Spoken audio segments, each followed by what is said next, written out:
Mesdames et messieurs, bienvenue dans cette édition d'analyse de l'actualité. Ce soir, nous mettrons en lumière les dernières décisions et précisions apportées par Ibrahim Coulibaly Cubière, le président de la CEI, entendez la Commission électorale indépendante ivoirienne, sur la révision de la liste électorale, un enjeu majeur pour la démocratie ivoirienne. Nous reviendrons également sur l'opération d'envergure annoncée par le ministère de l'Enseignement supérieur et de la Recherche scientifique au sein des cités universitaires contre les occupants illégaux des chambres. Et enfin, nous dresserons un bilan préoccupant avec la fermeture de 92 établissements sanitaires entre janvier et septembre 2024 à Abidjan, posant ainsi la question cruciale de l'accès aux soins de qualité dans le pays. Ce sera avec nos consultants. Pulchérik Balé, bonsoir. Bonsoir Sidi. Bonsoir vous également, Eric Bayala. Sidi, bonsoir. Alors tout de suite, place à la première partie de cette émission. Réunion d'information organisée par la Commission électorale indépendante CEI hier à Abidjan.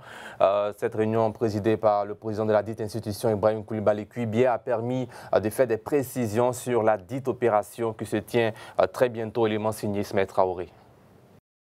Le président de la Commission électorale indépendante, Ibrahim Coulibaly Cubière, a dévoilé ce mercredi 2 octobre 2024 le nouveau mécanisme devant permettre de débarrasser la liste électorale des personnes décédées à l'occasion d'une rencontre avec les partis politiques et les organisations de la société civile. Sur la question récurrente des électeurs décédés, après constat des causes culturelles et des faiblesses liées à l'état civil, il a été proposé l'organisation d'audiences aux administrations compétentes foraines en vue de l'établissement des actes de décès des personnes dont le décès n'a pas été déclaré sur la base de témoignages. Comme je vous l'ai dit tantôt, nous avons la structure qui est dans la salle ici, le représentant de cette structure qui est dans la salle, qui va, à l'occasion de cette révision de la liste électorale, la ratisser partout. Les listes électorales seront éditées par circonscription, par lieu de vote, et on va les afficher. Si vous venez les consulter, on va faire de la communication là-dessus. Vous venez consulter que vous considérez qu'il y a un de vos parents qui est décédé et que vous n'avez pas, dont vous n'avez pas déclaré le décès. Vous pouvez faire la preuve par tout moyen de ce décès, par la production d'une coupure de journaux, ou bien faire part, ou même témoignage simple de tout parent. Le PDCI n'est pas venu pour pleurnicher, pour dire que la période qui a été donnée pour la révision de la liste électorale n'est pas longue. Elle fait 23 jours. C'est vrai que avec les risques de goulot d'étranglement qu'il y aurait avec le certificat de nationalité qui est moins cher et qui est gratuit devant les tribunaux. Vous savez que l'année dernière, on a fait des certificats de nationalité qui sont restés au tribunal parce que les juges, malgré leur bonne volonté, ne peuvent pas endiguer toute cette population qui veut avoir les certificats de nationalité. Cette année, ce n'est pas à 1000 francs, mais c'est à 0 francs. Donc la population qui va se présenter devant les tribunaux pour l'avoir, c'est une population qui est forte. Sur le plan opérationnel, ce sont 12 089 lieux de recensement qui sont ouverts sur toute l'étendue du territoire national pour accueillir les requérants, soit la création de 1088 nouveaux lieux de vote. Il faut dire que ce discours est salutaire parce que nous, en tant que des sociodémocrates, nous ne pouvons qu'encourager la démocratie. Et d'autant plus que le président dit que la période n'est pas fermée et en fonction de l'engouement, on pourra véritablement prolonger, donc elle est salutaire. Et je pense aussi que le gouvernement aussi a salué du fait que les certificats de nationalité ne seront gratuits pendant cette période-là. Et nous, ce que nous disons, c'est véritablement d'encourager toutes les nouvelles personnes qui doivent véritablement s'inscrire sur la liste électorale. Cubière a rassuré par ailleurs les sceptiques que les machines sont configurées pour accueillir par jour 50 requérants, soit une capacité maximale d'absorption de plus de 13 millions sur les 23 jours sur 4,5 millions de requérants attendus. Voilà, le président de la CEI a affirmé que la révision de la liste électorale permettra d'avoir une liste fiable et représentative. D'après vous, cette révision garantit-elle vraiment l'inclusion de toutes les couches sociales, notamment des populations rurales et des jeunes électeurs? A priori, oui, puisque tout le monde est concerné. Mais ce que j'aimerais relever à propos de cette réunion qui s'est tenue, c'est que la CEI se moque un peu des Ivoiriens. Pourquoi je le dis? D'abord, vu le contexte, il aurait été bien que la CEI organise cette réunion d'échange avant même d'avoir entamé toutes les étapes du processus électoral parce que il aurait été bien de consulter en ce moment-là l'opposition et la société civile, tenir compte de leurs observations pour avancer. Ce n'est pas ce qui s'est passé. Malgré cela, l'opposition et la société civile ont fait des propositions, notamment en ce qui concerne la période de révision de la liste électorale sur la base du nombre de personnes à enrôler et sur la base des difficultés à obtenir les pièces. Donc, la CEI s'est moquée un peu de tous les acteurs par rapport au fait de n'avoir pas fait cette consultation plus tôt, parce que là, ce n'était pas une réunion d'échange véritablement, c'était une réunion d'information, puisqu'ils avaient déjà tout entamé. Là, ils viennent écouter les gens pour la forme, mais en fait, ils voulaient juste les informer sur les précisions à faire.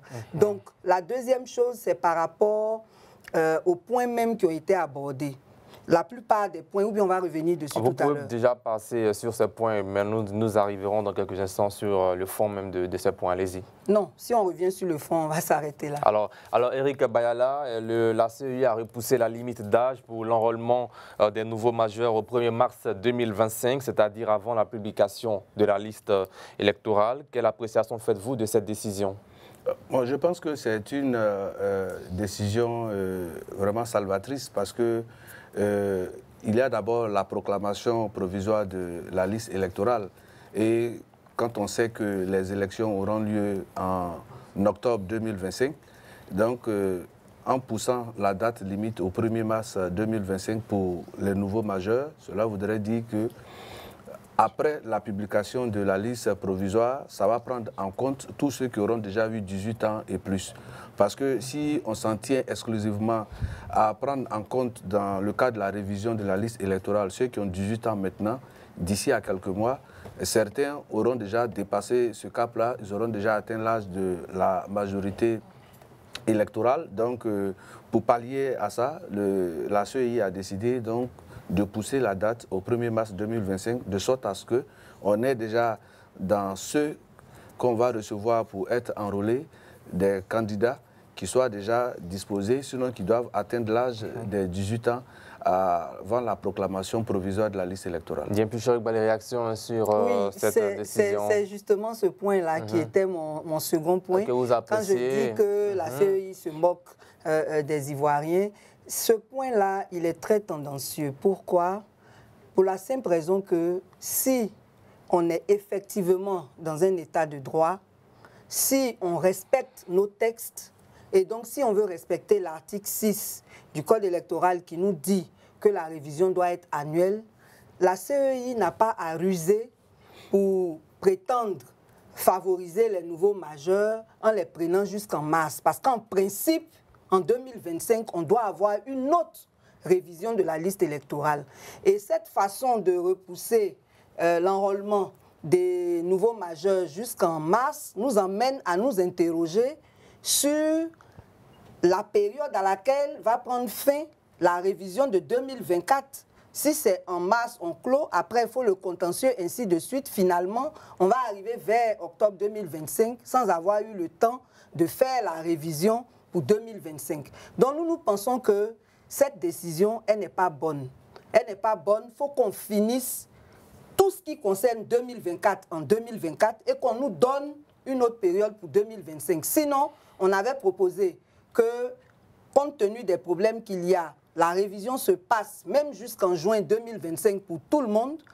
Ils n'ont pas voulu. Donc s'ils veulent faire seulement 3 semaines pour 2024, il faut qu'on prépare une autre période de révision pour 2025. Donc, ce n'est pas une bonne décision. C'est une décision qu'on prend pour user afin de faire, comme le président de la CEI lui-même l'avait dit, la révision à cheval sur 2 années, ce qui n'est pas dans nos textes. Ribala, vous voulez réagir? Oui, je réagis parce que je pense qu'il ne faut pas vraiment tirer trop sur la corde. Parce que le problème, ce n'est pas d'organiser, sinon de faire les révisions de la liste électorale pour les faire. Le problème, c'est de mettre en place des mécanismes qui peuvent permettre une large prise en compte de tous ceux qui sont en âge de voter et de les inscrire sur la liste électorale. En poussant, parce que normalement, si on veut dire qu'il faut prendre ceux qui ont 18 ans, on se serait peut-être tenu à tous ceux qui ont 18 ans en janvier 2024 et attendre en janvier 2025. Mais en le faisant, parce que tant que la liste électorale n'a pas encore été rendue publique et que le contentieux n'a pas encore été entamé, on estime que la liste, elle doit prendre en compte tous ceux qui sont en âge de pouvoir voter. Et donc, avant la publication de la liste électorale de façon provisoire, la CEI admet qu'il faut donner la chance à tous ceux-là qui vont avoir 18 ans pendant le traitement de cette liste électorale d'avoir la chance de s'inscrire. Donc ça ouvre une large palette en ce qui concerne les inscriptions des personnes sur la liste électorale. Mais cela, parce que le calendrier de la CEI n'est pas le nôtre.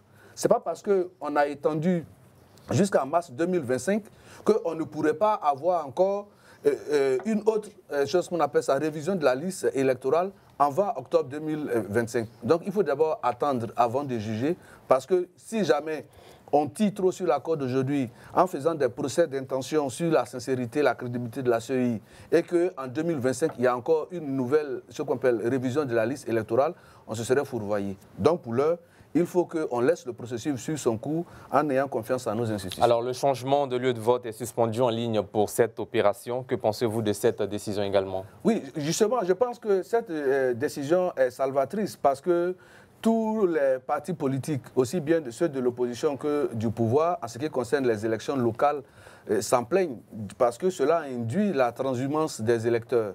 Et donc, maintenant, pour changer de lieu de vote, il faut se rendre physiquement dans le lieu de vote dans lequel vous voulez désormais aller voter. Et je pense que c'est l'une des décisions qui va peut-être participer à amoindrir, sinon à réduire de moitié, ou bien en fait avec un taux suffisant, la possibilité de certains électeurs d'habiter une commune. On les transporte, on les envoie dans un autre parce que, bon, ils deviennent maintenant un bétail électoral. C'est un acte civique qui engage chaque citoyen et il faut permettre à chaque citoyen de décider de là où il habite. Vous pensez que ça marchera?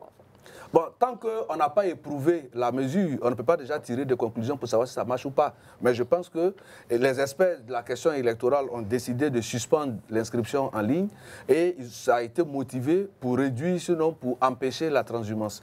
Attendons d'éprouver cette décision et puis ensuite on fera le bilan. Bien, puis Charik Ba, les réactions là-dessus, hein. Désormais, il n'y aura plus, en tout cas, les changements de lieu de vote en ligne pour cette opération. Bon, moi je pense que ça va porter un préjudice à tous ceux qui n'ont pas la possibilité de se déplacer dans la période de révision de la liste électorale. Il y a d'autres solutions pour résoudre le problème. Comme un fonctionnaire, par exemple, qui était à Abidjan, qui se retrouve aujourd'hui à Mankono, qui n'a pas le temps vu ses fonctions. Oui, voilà, en tous les cas, chacun a le droit de voter où il veut.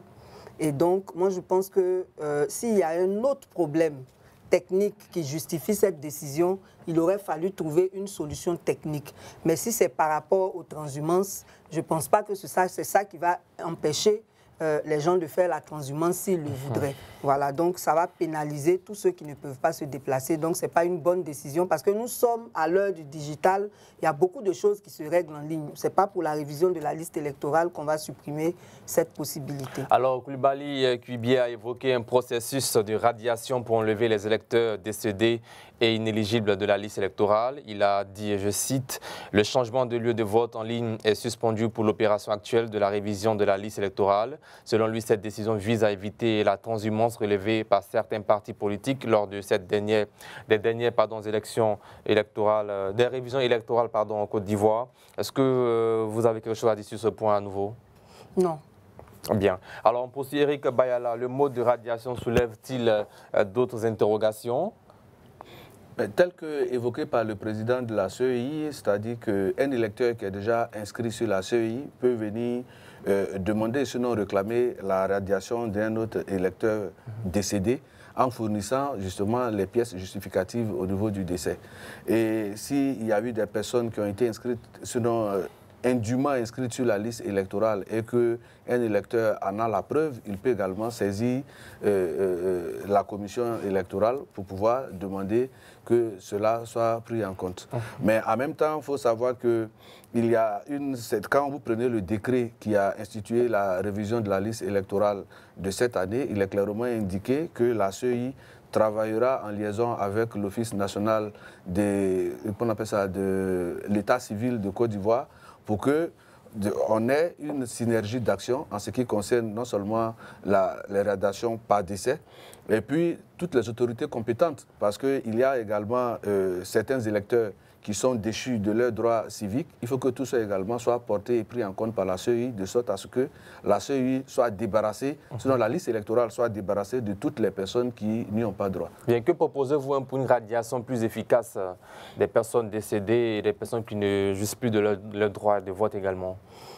Le plus efficace serait de travailler avec l'état civil, puisque c'est dans les mairies qu'on déclare les décès. Donc les mairies devraient acheminer vers le service informatique de la CEI toutes les listes des personnes décédées pour que cela se fasse de façon systématique. Maintenant, d'après ce que nous a rapporté notre représentant à cette réunion, la CEI envisagerait de prendre un cabinet pour faire ce travail. Bon, si c'est vrai, en tout cas, j'espère que c'est faux parce que ça va, à notre avis, gaspiller l'argent du contribuable pour rien, alors qu'avec l'état civil, avec les mairies, on peut facilement enlever tous les décédés de la liste sans de grands frais.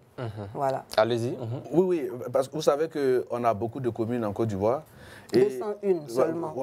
Mais toutes ces communes-là ne sont pas pourvues de système qu'on appelle informatique. Et c'est la faute de qui? En ce qui concerne l'état civil. C'est vrai que le processus a été engagé et que cela se fait progressivement parce que quand vous allez dans une commune, il faut d'abord commencer par les registres les plus anciens jusqu'au plus récent, à les faire enregistrer dans la base de données de l'état civil de la commune pour que le système systématique dont elle parle puisse être vraiment mis en émoi. Or, dans ce cas de figure, je ne pense pas que toutes les mairies ont suffisamment de budget, elles ne sont pas nanties de la même manière, et quand bien même que le gouvernement a déjà impulsé une dynamique, mais en même temps, il faut qu'on laisse le temps à ce que nos différents états civils arrivent à être entièrement informatisés pour que cette connexion-là soit palpable et soit évidente dans la collaboration entre la CEI et nos différents états civils. Et donc, il y a certains états civils où encore les gens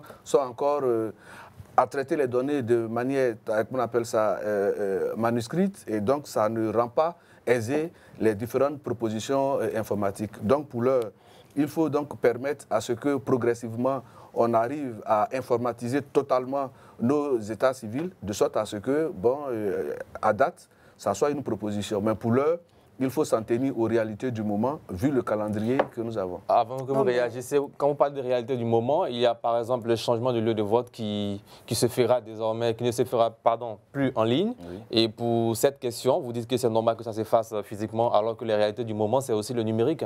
Oui, mais justement, il faut adapter, qu'on appelle ça, il faut contextualiser la chose, le débat. Aujourd'hui, le problème qui se pose, c'est que les décisions qui ont été prises, parce qu'on ne veut pas vouloir une chose et son contraire. Toute décision ne peut pas apporter un satisfecit total au désirata de tous ceux qui en manifestent le besoin. Donc pourquoi ne pas permettre alors les deux manières de Mais justement, changer parce les que bureaux de quand vote? on prend une décision, il y a un objectif à atteindre. On ne peut pas dire qu'on veut lutter contre la transhumance et que l'autorité en charge de la question électorale décide de prendre une décision. Tout à l'heure, je vous disais, éprouvons d'abord la décision et puis ensemble, nous allons en relever les limites pour que demain, on puisse peut-être faire d'autres propositions. Mais pour l'heure, c'est une décision qui a été prise. Elle n'a même pas encore été mise en œuvre que déjà on crie au loup et au chat. Il faut laisser donc cette décision-là soit éprouvée et puis en plus on verra ce qu'il y a lieu de faire. Parce qu'en même temps qu'on demande une chose, on veut son contraire. Mais il n'y a aucune décision qui peut être prise. Partout où nous sommes, même dans ce monde, Dieu même qui a fait le monde n'en a pas fait l'unanimité. Donc aucune décision ne pourra être prise pour que tout le monde soit unanime. Il y a forcément des gens que ça va laisser sur le bas-côté. Malheureusement, ce n'est pas ce que nous souhaitons, mais je pense que c'est une décision qui a été prise.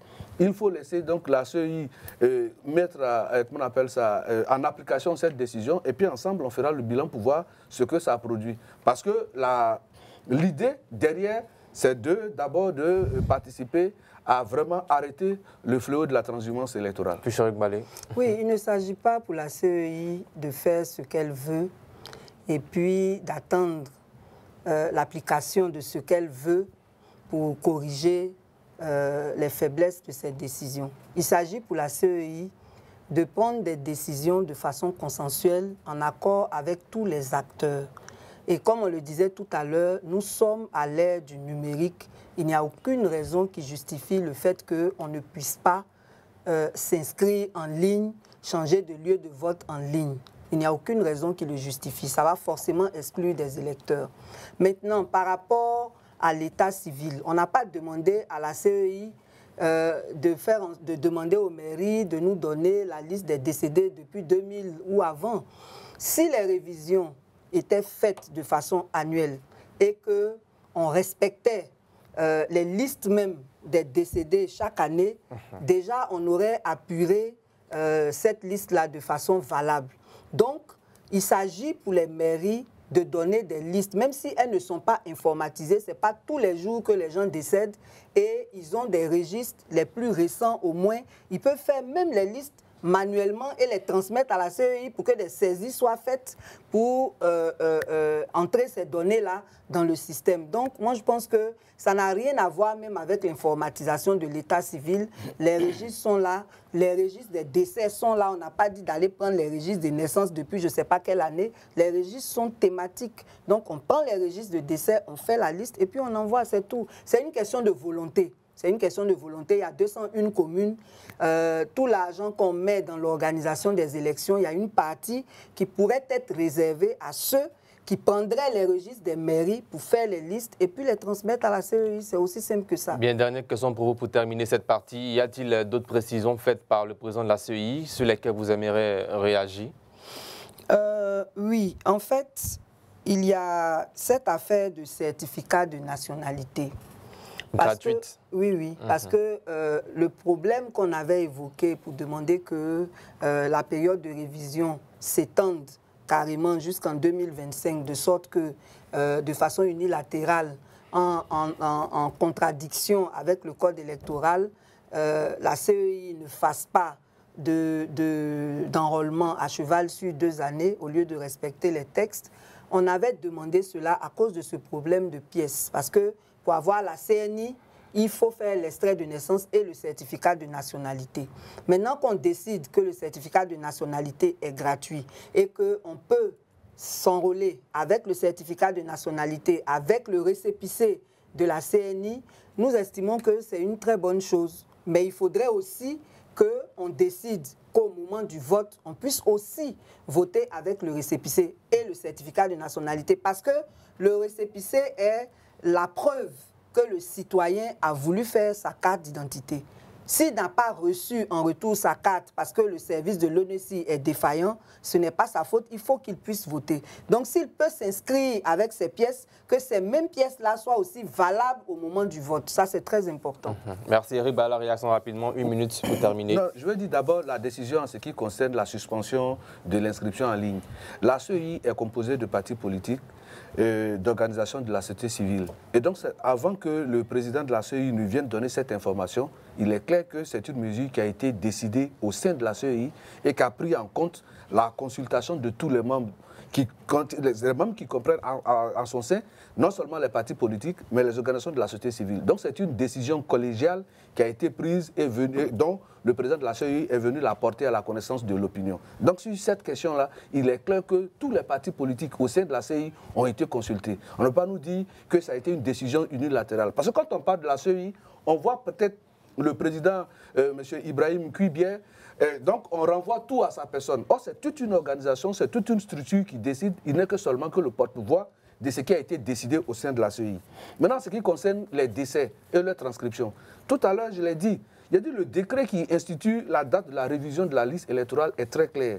Dans le décret, il est dit que la CEI doit se mettre en liaison avec, on appelle ça, l'ONICI, l'Office national de l'état civil, pour gérer toutes ces questions. Donc ça veut dire que ce soit de façon manuelle, ou bien pour les mairies qui ont déjà réussi à informatiser leur système d'état civil, vont reverser ces données-là au niveau de la CEI. Mais en même temps, la CEI donne la possibilité à certains électeurs qui ont eu connaissance d'un décès et qui certainement auraient échappé j'allais dire, au traitement informatique, de venir faire la réclamation. Je pense qu'il n'y a pas plus bonne foi que cette disposition. Merci Eric Bayala. Nous sommes maintenant dans la deuxième partie de cette émission, l'assassinat d'un étudiant membre de la Fédération estudiantine et scolaire de Côte d'Ivoire, FESI, met en lumière une nouvelle fois les violences au sein de nos universités, une situation qui pousse les autorités ivoiriennes à lancer une vaste opération contre les occupants illégaux de ces résidences, faisant naître de vives interrogations sur la gestion de nos campus et la sécurité des étudiants. Quelle est la portée de cette opération et ses répercussions?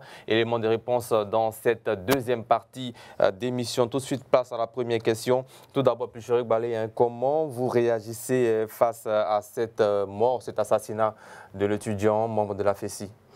Oui, c'est clair que c'est vraiment déplorable. On ne devrait pas assister à ce genre de scène. D'autant plus que je voudrais bien le rappeler, la dernière fois qu'on avait fait le lundi dernier, voilà, dans mon carton rouge, j'avais déjà signalé l'enlèvement de cet étudiant parce que j'ai une relation qui a assisté à la scène qui m'en a parlé. Et c'était vraiment effrayant parce qu'il paraît qu'ils l'ont pris, ils l'ont mis dans un coffre de véhicule, ils sont partis avec lui, ça ne présageait rien de bon pour lui. Malheureusement, il est décédé. C'est vraiment très déplorable. Et nous nous réjouissons du fait que le procureur ait promptement réagi, de même que le gouvernement. Et on espère que l'enquête qui a été annoncée se fera vraiment avec diligence pour qu'on sache les auteurs de ce crime. Bien, Eric Bayala, réaction sur cette triste note. Justement, je pense que effectivement la note était triste à l'idée de savoir qu'un étudiant qui était prédestiné à avoir une vie à lui pour être un soutien pour sa famille vient de perdre la vie dans des conditions vraiment atroces. Et le plus inquiétant, c'est que cet assassinat a eu lieu sur nos campus universitaires au regard des premiers éléments de l'enquête. Et donc, nous pensons que la décision qui a été prise non seulement par le procureur, qui a de façon très immédiate a produit un communiqué et a diligenté une enquête dont l'instruction est encore en cours avec ce qui nous a été donné déjà de voir sur nos campus universitaires. Je pense que la décision du gouvernement de prendre le taureau par le corne afin d'assainir le milieu estudiantin est une bonne décision, mais seulement il faut que ce cas qui est considéré comme un cas de trop soit le dernier et qu'à partir de là, on puisse véritablement assainir non seulement le milieu qu'on appelle ça de nos campus, mais également de tous les usagers universitaires en termes de sécurité. Alors, selon un communiqué du ministère de l'Enseignement supérieur publié dans la nuit d'hier, il est demandé aux étudiants occupant les chambres des cités universitaires des différents CROU de façon illégale de libérer les dites chambres en apportant tous leurs effets personnels dès ce mercredi 2 octobre 2024. Quelle lecture faites-vous de ce communiqué? Mais je pense que ce communiqué, c'est la suite logique de la situation que nous venons de dépeindre. Demander à tous les occupants illégaux, comme le nom l'indique, quand vous êtes illégalement établi dans un endroit, bon, il vous appartient quand l'autorité manifeste le besoin de partir. Et on leur demande de partir avec leurs effets immédiats. Je pense que c'est une bonne décision parce que les différents CROU n'affectent les chambres qu'aux ayants droit, c'est-à-dire que les étudiants à partir d'un certain nombre de critères. Et donc, certainement, au cours de cette enquête, on s'est rendu compte qu'il y a des personnes qui occupent illégalement les résidences universitaires. Il faut que ces personnes-là les libèrent parce que le CROU doit pouvoir maîtriser le nombre d'étudiants logés et savoir que ceux qui occupent effectivement les chambres sont des étudiants, ils y sont pour leurs études et que ça ne soit pas des résidences pour des personnes qui n'ont rien à voir avec le monde estudiantin. Et donc, en prenant cette décision, c'est une décision qui participe non seulement à assainir ce milieu, mais plus encore, ce sont des décisions qui vont prendre des dispositions de sécurité pour assainir, on appelle ça nos campus, mais pour se rendre compte que les étudiants sont entre eux, donc dans un monde vraiment paisible, adéquat pour leurs études. Pucherik Balé, votre lecture du communiqué du ministère de l'Enseignement supérieur? Oui, je pense qu'il ne faut pas attendre qu'il y ait des événements malheureux comme celui qu'on vient d'évoquer pour prendre ses responsabilités. Le fait qu'il y ait des chambres qui soient illégalement occupées traduit des défaillances dans la gouvernance du CROU. Parce que normalement, il y a des règles qui prévalent pour attribuer les chambres. Comment se fait-il qu'il y ait des chambres qui soient illégalement occupées? Et ce phénomène-là, il n'est pas nouveau. Hein, il n'est pas nouveau. Donc, il faut que le CROU assainisse sa gestion des cités universitaires et il faudrait que désormais, on fasse en sorte que les règles qui prévalent pour l'attribution des chambres soient respectées afin qu'on n'ait pas ce genre de situation. Eric Baala, comment expliquer le fait qu'il y ait des occupants illégaux pendant que certains étudiants n'ont pas de chambre en cité universitaire malgré toutes les démarches que ces étudiants mènent?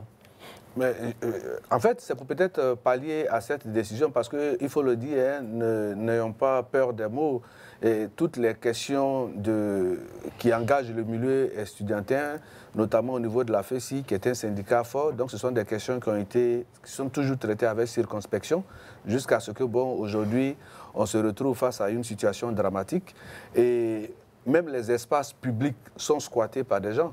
On a vu également les opérations de déguerpissement pour que tous ceux qui ne sont pas habilités à occuper des espaces pour pouvoir les déguerpir.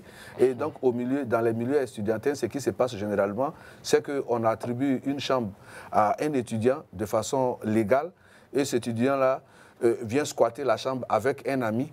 Et donc, c'est de ça qu'il s'agit. Sinon, ce n'est pas que il y a eu des chambres qui n'étaient pas occupées et les gens sont allés ouvrir ces chambres-là pour pouvoir s'installer. Mais est-ce que ce n'est pas des chambres peut-être mises à disposition par la FESI à des étudiants?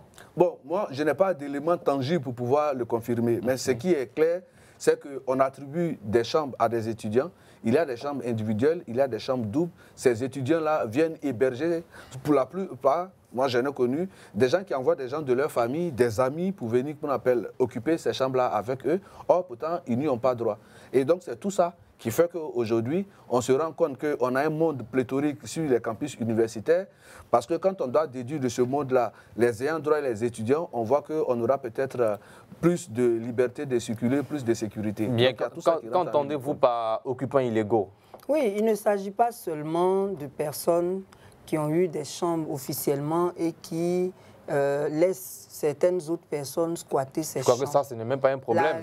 S'il y a des documents pour attester que la chambre a été acquise de manière légale, ce n'est pas un problème. Oui, chacun... Bon, mais dans tous les cas, les faits dont on parle là, ce sont des gens qui n'ont rien à voir avec le milieu universitaire et qui sont attributaires de chambres. Maintenant, c'est de savoir comment ces personnes-là ont pu avoir accès à ces chambres-là, des fonctionnaires, en tout cas des personnes qui ne sont pas du milieu universitaire. C'est de ça qu'il s'agit en fait. Alors qu'il y a des étudiants qui n'ont pas de chambre, qui dorment dans les amphis. On a vu plusieurs documentaires où les étudiants sont dans des conditions déplorables. Donc, c'est de voir ce qui est en dessous réellement de ces attributions illégales. Alors, en guise de démarrage de cette opération, dès ce jeudi 4, demain 4 octobre 2024 à 12h00, les agents du CROU A1 aidés des forces de l'ordre veilleront à l'application effective de cette décision dans les cités du campus de Cocody, selon ce que nous voyons dans ce communiqué. Quel commentaire faites-vous pour le délai? Bon, c'est clair que le délai est très court. Mais peut-être que ça se justifie par l'urgence parce que nous, on est dans le public, on ne sait pas ce qui sous-tend réellement les décisions des pouvoirs publics. Mais ce qu'on espère, c'est qu'à partir du moment où les forces de l'ordre ont été associées, on espère qu'il n'y aura pas de violation de droits. On espère qu'on ne va pas apprendre qu'il y a eu des vols, des viols, des molestations et tout. On attend pour voir comment ça va se passer, mais en tout cas, on est inquiet de la façon dont ça va se passer. Bien, Eric Baala, la réaction sur le délai? Non, mais dès l'instant où vous êtes dans une situation d'irrégularité, vous avez déjà piétiné la loi et que la loi doit s'appliquer dans toute sa vigueur. Et avec des forces de l'ordre sur le campus universitaire. Mais quand on dit que quelqu'un occupe un endroit de façon illégale, bon, vous pensez qu'il suffit de faire un communiqué pour qu'il puisse partir de lui-même? Non. Les forces de l'ordre ne vont pas peut-être venir pour expulser, mais ils sont accompagnés des éléments du CROU pour se rendre compte de non seulement l'effectivité de la décision, pour que les uns et les autres puissent partir, mais il ne faut pas au maître qu'il peut avoir d'éventuels écueils ou bien des refus de certains de pouvoir libérer ces chambres. Donc, pour pallier à toute éventualité, il est normal que le crew soit assisté par les forces de l'ordre. Il n'a pas été dit que ce sont les forces de l'ordre qui vont rentrer dans les chambres pour expulser de façon manu militari tous les occupants, mais ils seront aidés pour veiller non seulement au maintien de l'ordre et se rassurer que l'opération de pouvoir, comment on appelle ça, vider tous ceux qui occupent illégalement les chambres se fasse dans le calme et qu'on se rassure de ce que cette opération-là va permettre effectivement de libérer les chambres. Cela soulève la question du désordre sur nos campus universitaires. Alors que proposez-vous pour sauver, sinon aider l'ensemble du système universitaire ivoirien afin de trouver une solution à ce désordre qui règne? Oui, mais moi je pense qu'au niveau de la question, si ce qui aujourd'hui nous préoccupe, c'est les occupations des chambres, je pense qu'il faut interroger l'organe qui est en charge de l'affectation des chambres. Comment est-ce que le CROU, à partir de quels critères le CROU attribue les chambres aux étudiants? Mais qu'est-ce que vous proposez sur ce plateau Non, ce que moi je propose en ce qui concerne l'attribution des chambres, je pense que cela est simple. Toutes les fois où le CROU va se faire aider par une structure parallèle, par exemple, va s'aider par un syndicat d'étudiants pour pouvoir faire les affectations, il faut que d'abord, dans un premier temps, le CROU prenne ses responsabilités.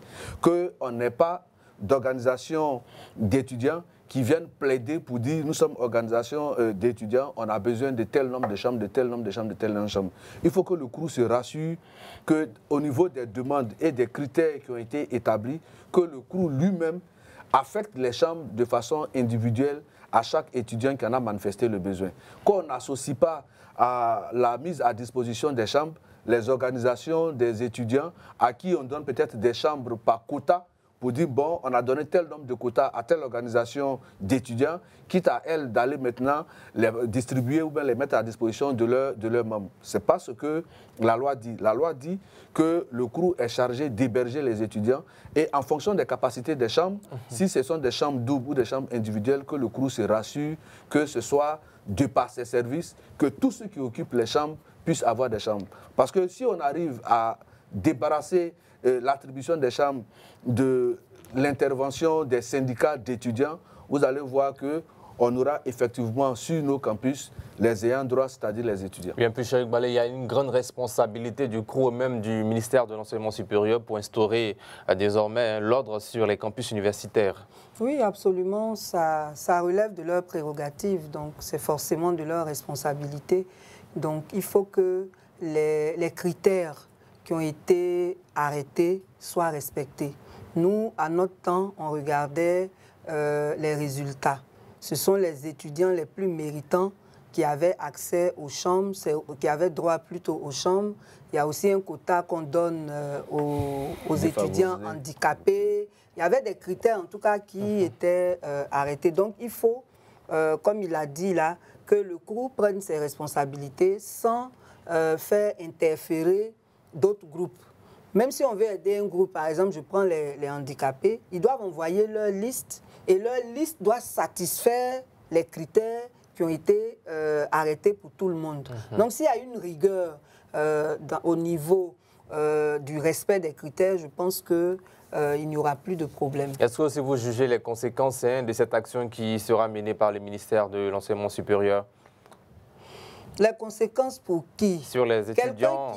Non, on n'a pas dit qu'on on vidait les campus. Si on vidait les campus, il y aurait eu un problème parce qu'il y a beaucoup d'étudiants qui n'ont pas leurs parents à Abidjan. Même s'ils ont leurs parents à Abidjan, ils n'ont pas forcément les moyens de se déplacer tout le temps pour aller sur le campus. On dit qu'on va faire partir les personnes qui sont installées illégalement.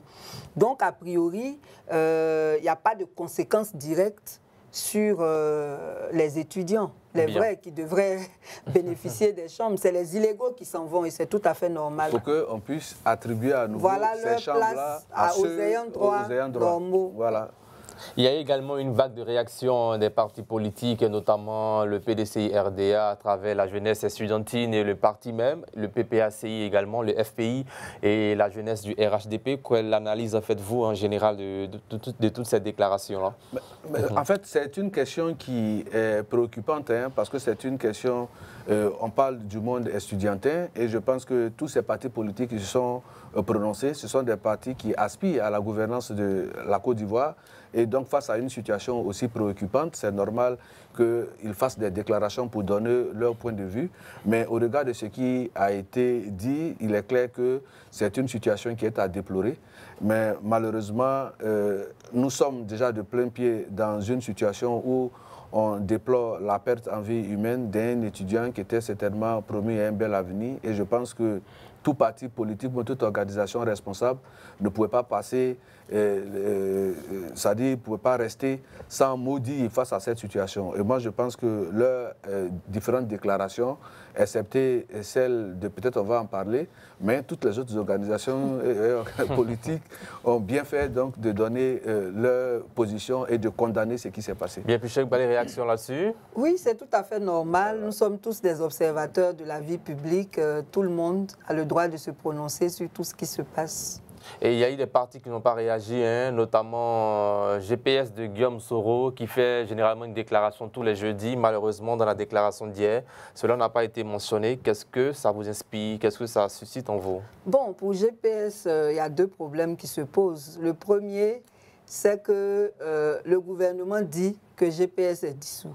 Bon, normalement, si on est dissous, on n'a rien à dire. C'est peut-être à titre personnel maintenant que les... Mais ils font des déclarations sur la vie de la nation. Ils ont eu à toucher plusieurs aspects, dont la cherté de la vie. Le problème actuel, c'est bien sûr l'affaire Fessi. Oui, au nom de la liberté d'expression, tout le monde a le droit de se prononcer, qu'il soit dans une organisation ou pas.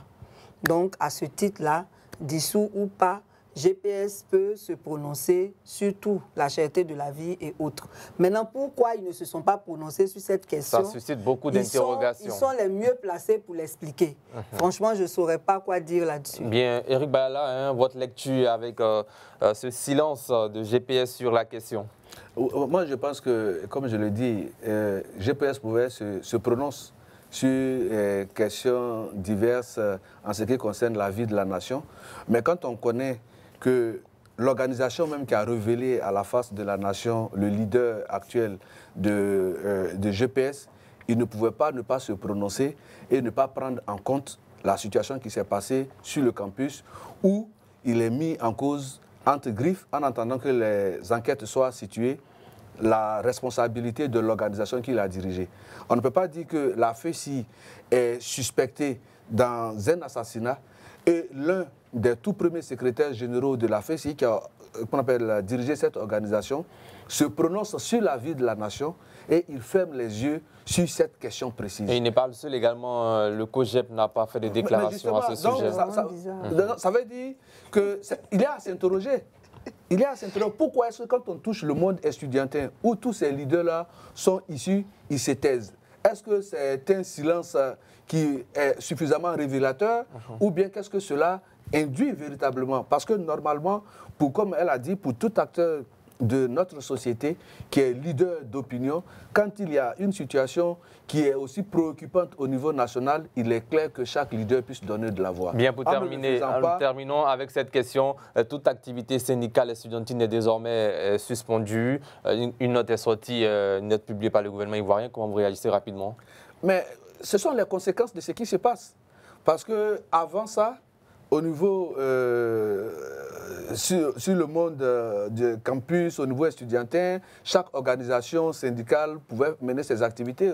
On a même vu que c'est l'année dernière, il y a eu des heures, des échauffourées sur le campus, mais le ministère en charge de l'enseignement supérieur a toujours eu une position conciliante pour faire en sorte qu'il y ait la paix, parce qu'on se rend bien compte qu'on ne peut pas, dans un milieu académique ou bien scolaire, parler du monde des étudiants sans associer les étudiants eux-mêmes à leurs conditions de vie. Merci Eric Bayala. Rapidement, puis Eric Bayala, les réactions sur ce communiqué. C'est un communiqué qui tend certainement à apaiser le milieu pour permettre à l'enquête de bien se dérouler, mais il ne faudrait pas que cette décision dure, sinon ce serait une atteinte à la liberté syndicale, qui est un droit essentiel. Bien, est-ce que la nouvelle ordonnance sur les organisations de la société civile condamne-t-elle quelque part le mode de fonctionnement de la FESI? Il faut maîtriser le mode de fonctionnement de la FESI. Parce que parfois, on voit la FESI qui mène des actions en plein Abidjan, en dehors des cités universitaires. Bon, normalement, la FESI est créée pour défendre... En dehors des universités, pardon. Oui, oui, des droits des étudiants. Mais nous tous, on suit l'actualité et on voit que parfois, il y a des combats, des affrontements entre fractions de la FESI. Et ça, je ne crois pas que ça entre dans leurs activités syndicales. Bien. Donc, il y a lieu effectivement d'assainir leur façon de vivre le syndicalisme. Sinon, dans le syndicalisme pur, on défend les droits de ceux qui sont nos membres et par rapport à ça, si cette suspension doit durer, ça va porter atteinte à la liberté syndicale. Merci plus, Chéric Balé. Nous allons marquer une courte pause pour revenir pour la troisième partie de cette émission. Nous sommes jeudi, hein, chers téléspectateurs. Vous m'avez certainement très bien compris. Je me perdais dans le mot en disant mercredi, nous sommes bien jeudi. La pub. Après la pub, place à la troisième partie. Le système de santé ivoirien est sous tension. Tout se passe à Abidjan. De janvier à septembre 2024, pas moins de 92 établissements sanitaires ont été fermés. Une situation alarmante qui soulève de nombreuses questions sur l'accès aux soins et à la gestion du secteur médical dans le pays. Alors, nous allons aborder cette question dans cette partie d'émission. Quels sont les motifs de ces fermetures? Quelles en sont les conséquences pour les populations? Et surtout, quelles solutions pour éviter une telle hémorragie dans notre système de santé? Nous tenterons de répondre à ces questions avec nos consultants, Chéric Balé et Eric Baya. La première question, Chéric Balé, 92 établissements sanitaires ont été fermés par les autorités dans la ville d'Abidjan de janvier à septembre 2024. Que vous inspire cette décision? C'est forcément une très bonne décision parce qu'il s'agit de la santé des populations et ceux qui doivent prendre notre santé en charge devrait être, on va dire, assermenté pour le faire. Donc, c'est une très, très bonne décision. Mais en même temps, c'est inquiétant. C'est très inquiétant qu'en 2024, on ait encore 92... Ce qui devrait être rassurant, hein? Ça vous inquiète? Oui, c'est inquiétant parce que déjà, en 2022, le CNDH avait publié dans son rapport qu'il y avait 1022 établissements illégaux qui ont été fermés. Ça, c'est en Côte d'Ivoire. C'est en Côte d'Ivoire, oui, mais ce qui est inquiétant, c'est comment on peut ouvrir un établissement sanitaire de façon illégale et même exercer. Et ces établissements-là, ils ont exercé pendant combien de temps avant qu'on les découvre? Comment même ils font pour s'installer là? C'est ça qui est inquiétant. Et donc, il y a un problème au niveau de l'inspection de ces établissements-là.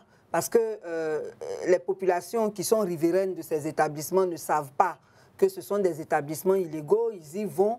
Dieu seul sait combien de, on va dire, bavures sont commises, combien de personnes ont laissé leur vie dans les mains de ces praticiens illégaux. Et donc, c'est pour ça que je dis que c'est inquiétant. Parce que moi, quand j'ai vu qu'en 2022, il y avait 1000 et quelques, pour moi-même, il n'y en avait plus. Il n'y en avait plus. Je ne connais pas les chiffres de 2023. Mais c'est déjà à saluer qu'on s'active à fermer tous ces établissements. Eric Bayala, un problème au niveau de l'inspection. D'aucuns parlent également d'un laisser-aller. Comment vous réagissez? Je ne dirais pas qu'il s'agit d'un laisser-aller parce que voici ce qui se passe. Un médecin ou bien peut-être un infirmier qui exerce normalement dans une structure sanitaire publique, il a des patients. Et puis, bon, il décide lui-même à ses heures de repos, bien à ses heures perdues, d'avoir un cabinet ou bien d'avoir une petite structure. Et très souvent, ils disent à leurs patients, bon, tel jour, je ne serai pas ici, mais je serai dans un tel autre endroit. Parce qu'il y a d'abord ce lien que le patient tisse avec le praticien qui le suit. Et donc, il dit, ah, docteur, je viendrai vous voir à telle date. Il va lui dire, bon, à telle date, je ne suis pas ici, je suis dans telle clinique, ou bien je serai dans tel autre établissement. Et donc, c'est comme ça que, par la confiance des praticiens qui les suivent dans l'établissement public, la population les suit dans les structures qu'eux-mêmes ils ont créées. Or, pour la mise en place de ces structures-là, il y a un certain nombre de démarches qui doivent aboutir à la délivrance d'un agrément qui vous permet non seulement de vous installer et d'exercer. Mais malheureusement, les exigences pour avoir l'agrément, pour avoir peut-être une clinique privée ou même pour avoir un établissement sanitaire sont telles que certains mettent leur équation personnelle avec la population à profit pour pouvoir avoir ces genres d'établissements illégaux-là. Et malheureusement, ce sont des véritables mouroirs parce qu'avec tout ce que le gouvernement déploie, on trouve que l'espérance de vie en Côte d'Ivoire n'est pas encore au-dessus de la norme. Mais c'est parce que nous avons vu des cas, on en a connu, où des femmes sont allées en couche dans ces genres d'établissements. Elles ont été, je vais peut-être c'était tellement horrible, et pour finir, on leur demande d'aller au CHU. En y allant, bon, il y a forcément des décès et tout et tout. Mais quand le gouvernement décide d'aller dans une région comme celle du Cavali, sur 128 établissements sanitaires inspectés, 118 en ont été fermés. Ça veut dire qu'il y a 5 seulement qui étaient dans des situations légales. Vous voyez que c'est trop. Et donc, le gouvernement en a pris conscience. Et donc, aujourd'hui, je pense que c'est une mesure qu'il faut encourager. Et aucune région de la Côte d'Ivoire n'est épargnée. En août dernier, c'est dans le Tchologo où il y a eu 23 établissements sanitaires fermés. Et là, nous en sommes à 92. Et à un an déjà, donc, et puis 1022 l'année dernière, aujourd'hui, jusqu'à la fin de l'année, on ne saura pas à combien nous serons. Mais une chose est sûre, il ne faut pas qu'une fois que ces établissements sanitaires fermés, que l'État laisse les occupants venir recoloniser ces sites-là. Il faut qu'ils se rassurent que ça soit définitivement fermé et qu'en même temps, on puisse également accroître les structures sanitaires pour rapprocher davantage les structures sanitaires-là des populations. Parce que si on ferme et que rien n'est fait pour pallier à ça, vous voyez que ça va créer un désastre auprès des populations. En même temps qu'on ferme, il faut rapprocher les structures sanitaires des populations de sorte à ce que les populations se sentent plus proches des structures sanitaires pour leur prise en charge. Cela soulève aussi la question de la corruption de certains agents. Oui, corruption de certains agents parce que normalement le ministère de la Santé a lui-même son dispositif pour contrôler tout ça. Et si les gens continuent d'exercer, c'est forcément avec la complicité d'autres. Mais ce que j'aimerais souligner, c'est qu'est-ce qu'on fait après, quand on a fermé. Est-ce qu'il y a des sanctions qui sont prises pour que les gens n'aient plus envie de recommencer? Selon la même note, il y a que 5 personnes qui ont été mises aux arrêts. Ah, c'est déjà bon. Bon, moi je pense que si on ferme 1022 structures sanitaires l'année dernière, aujourd'hui, aujourd'hui 92 à Abidjan, 125 à chose qu'on appelle ça dans le Cavali, 23 dans le Tchologo. On ne va pas dire que toutes ces structures-là sont du fait de la simple responsabilité de ces 5 personnes. Donc il faut que l'État soit vraiment rigoureux dans la répression pour que ça ne donne plus envie à certaines personnes de pouvoir faire ces pratiques-là. Alors la même note fait état de 2 tonnes de produits de qualité inférieure ou falsifiés qui ont été saisis. Comment vous réagissez aussi? Mais justement, c'est très dangereux. C'est ce dont nous sommes en train de parler pour dire qu'ils exercent de façon illégale. Donc ils n'ont pas la maîtrise des canaux officiels pour disposer de tout ce qui est produit, qui soit des produits en conformité et recommandés par les structures sanitaires de l'État. Et comme ils sont dans l'illégalité, ils trouvent donc des méthodes détournées pour pouvoir avoir des médicaments de, ce qu'on appelle ça, de mauvaise qualité, sinon de qualité inférieure, avec lesquels ils arrivent à travailler. Mais malheureusement, quand vous utilisez des produits de qualité inférieure, vous n'avez pas forcément le résultat attendu. Et donc, ça crée un désastre au sein des populations. Puis chez vous, les réactions pour terminer, 2 tonnes de produits de qualité inférieure ou falsifiés ont été saisis également. Bon, c'est bien qu'on les ait saisis, mais il faut surtout remonter le circuit pour fermer vraiment leur entrée au niveau de notre territoire. C'est vraiment important. Mais en même temps aussi, j'aimerais relever que c'est la cherté de la vie aussi qui favorise toutes ces choses. Parce que déjà, l'accès à la santé n'est pas respecté. On va vous dire, par exemple, les enfants de 0 à 5 ans, leur consultation est gratuite. Vous allez à l'hôpital, ce n'est pas gratuit. Dans les hôpitaux publics, les césariennes, il y a eu un cas il y a 2 semaines qui a été porté à ma connaissance. Hein. Le matin, on dit au père d'un enfant qu'il doit payer 80 000 pour que sa femme puisse sortir, alors qu'on dit que la césarienne est gratuite dans les hôpitaux publics. L'après-midi, il revient, on dit non, ce n'est plus 80 000, c'est 130 000. Et ça, c'est au CHU de Cocody. Et donc, c'est tout ça aussi qui pousse les populations qui n'ont pas les moyens à aller dans ces structures bizarres, à acheter des médicaments, bien que sachant, parce qu'il y en a qui savent que ce sont des médicaments qui ne sont pas... de qualité inférieure. Voilà, mais ils achètent ça parce que c'est ce qui est à la portée de leur bouche. Donc il faut que vraiment on trouve le système pour rendre les médicaments accessibles. Et je crois que la CEMU est une bonne solution. Il faut pouvoir faire en sorte qu'il y ait une facilité d'accès à la CEMU et que sur le terrain, la carte puisse être fonctionnelle et que les pharmacies acceptent la carte pour que tout le monde puisse se servir dans de bonnes conditions. Eric Bala, je vous ai vu prendre des notes rapidement pour terminer. Oui.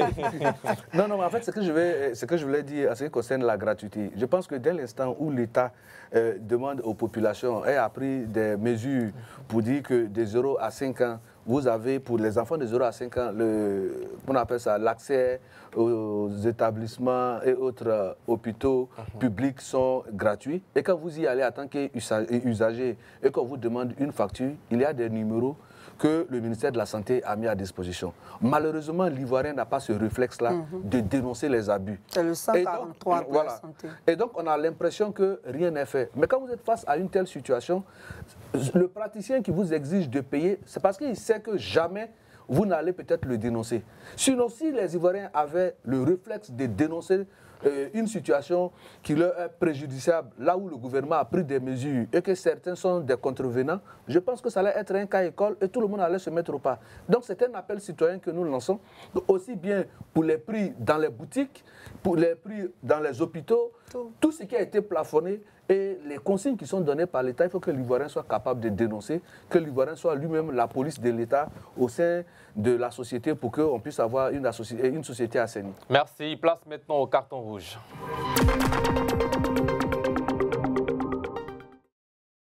Nous sommes dans le carton rouge, rubrique dans laquelle nos consultants font des coups de gueule sur des sujets qui ont trait à la vie de la nation. Le premier carton de cette émission, c'est avec Eric Bala.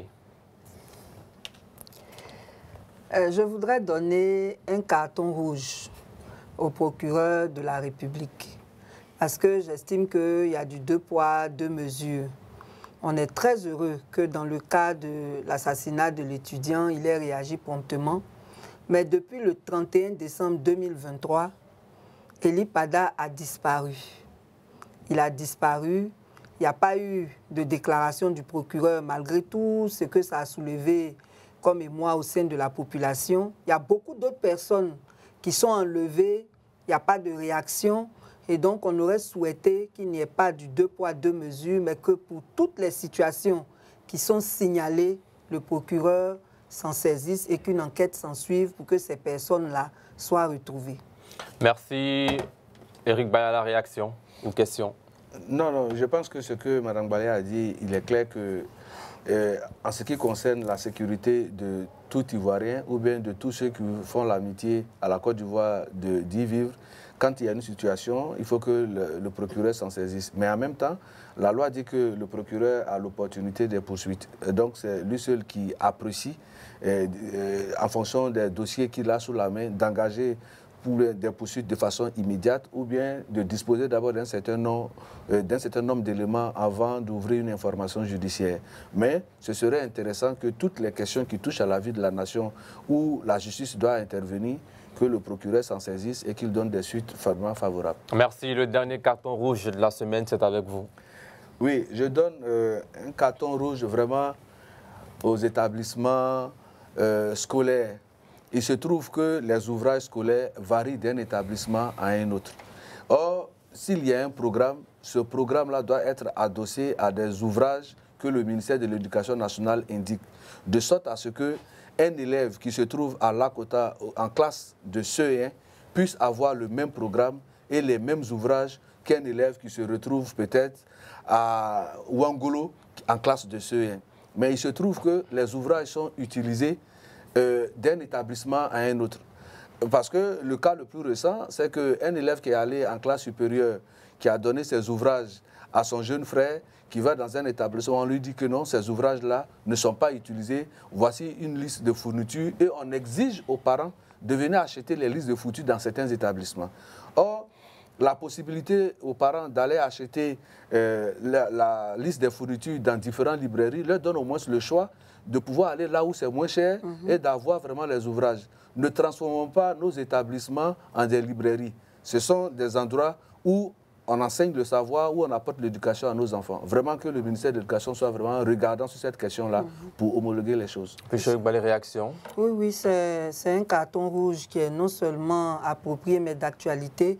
Parce que dans ce contexte de cherté de la vie, c'est vraiment déplorable ce qui se passe. Et c'est surtout les établissements privés qui s'adonnent à ce genre de comportement. Et pour nous, les parents d'élèves, c'est vraiment difficile, très difficile à vivre. Place maintenant la dernière rubrique, en tout cas le dernier de cette émission.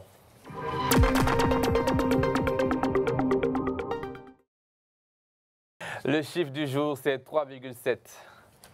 C'est lié à la Côte d'Ivoire. Vous ne voyez pas? Non. Cherté de la vie, cherté de la vie. La politique budgétaire en 2025 vise à conforter et à consolider le dynamisme de l'économie nationale ivoirienne avec notamment un amoindrissement continu de l'inflation qui devrait être contenu à 3,7% en 2025 contre 4% en 2024. L'annonce a été faite lors du Conseil des ministres du lundi 30 septembre dernier par le ministre porte-parole principal du gouvernement, Amadou Coulibaly. Plucheric Balé, réaction, commentaire sur cette projection?